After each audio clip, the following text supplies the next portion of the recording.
Stick sansevieria to your foot. Sounds unusual? It's actually a little-known remedy that might truly surprise you with its effectiveness. This special plant holds natural cleansing and healing powers that few are aware of. Start by cutting a leaf of sansevieria and chopping it into small pieces using scissors.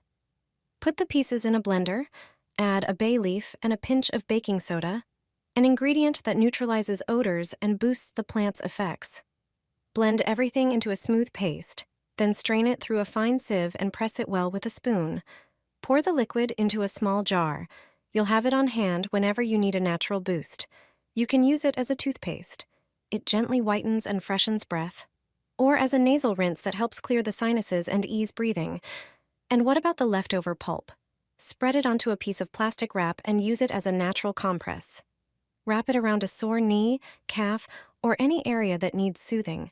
But the most powerful effect comes when you apply the mixture to your feet.